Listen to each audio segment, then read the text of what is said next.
मैंने ये काले कपड़े और काले बर्तन इस्तेमाल कर रहा हूँ पिछले 3 दिन से, जब से सिखों के साथ जुल्म शुरू किया आपने। हमेशा से करते हैं, आप मिनोरिटी की तबाही कर रहे हैं। ये देश दब चुका है इरशाद साहब। कहते हैं आप, देखिए दबे आप हैं। आपका सारा जो भी आप चाह रहे थे, जो भी बगल में छुरी मुंह में राम राम मोदी जी जो कर रहे थे, G20 कॉन्फ्रेंस बुला करके कनाडा को दोस्त कहने वाले आज कनाडा को दुश्मन कहने पे मजबूर हो गए, क्योंकि आपकी असलियत सामने आ गई। मैं तो ये कह रहा था कि G20 के पीछे तो क्या है तो बताइए इरशाद साहब, नहीं है। आपकी असलियत क्या है? आपको याद होगा पिछले प्रोग्राम में कहा था।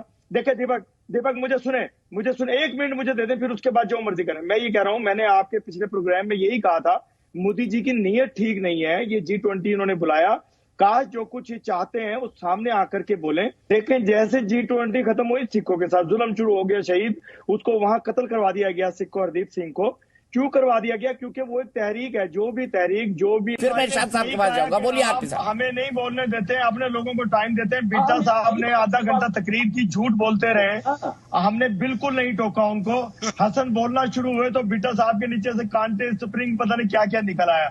देखिए गालियां देना शुरू कर देते हैं। बेटा साहब शर्म करें। आपकी उम्र देखे, अपनी उम्र देखे, और आप अपना अंदाज देखे, अंदाज से गुफ्तगू देखे।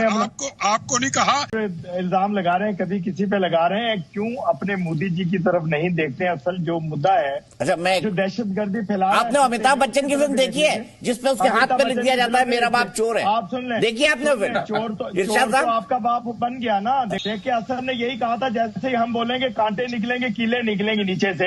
हम 40 मिनट से आपको, अरे बहुत बढ़िया कुशन है मेरा, अंदर नीचे बहुत बढ़िया कुशन है, आप चिंता ना करिए। देखिए चेयर के नीचे को कील होगी इंशाल्लाह ना। मैं हमें सुन लिया करें, या हमें बुलाया मत करें। अगर हमें बुलाते हैं तो हमें सुना करें, हमें 1 मिनट दे दिया करें। लीजिए 1 मिनट लीजिए इरशाद साहब, मैं आपको बहुत पसंद करता हूँ। देखिए आप जानते नहीं है, मेरे को सोशल मीडिया पे डिमांड होता है कि इरशाद साहब को बुलाइए आप। मुझे भी आपसे मोहब्बत है, मैं इसीलिए आ जाता हूँ आपके बुलाने पर। देखिए अभी बोरा साहब फरमा रहे थे कि जी वो हीरोइन लेते हैं, वो एडिक्ट है, पता नहीं क्या क्या। Credible allegation. देखिए बात यह है कि जब कोई मेहमान आता है ना, मुझे आपको मेहमानों की इज्जत करनी आती नहीं है, पता नहीं क्यों। ये आपकी परवरिश में ऐसे है। दूसरी आप बात कर रहे थे, अभी साहब हमारे बात कर रहे थे कि जो भी एलिगेशन लगाते हैं आप ISI पे लगाते हैं। मैं अब खतरा ये महसूस कर रहा था कि आपकी आबादी बढ़ रही, ये भी कहीं ISI पे इल्जाम ना लगा दें कि आपकी आबादी बढ़ाने में भी ISI का हाथ है। तो देखिए खुदा भगवान का नाम लिया करें, ISI का नाम ना लिया करें।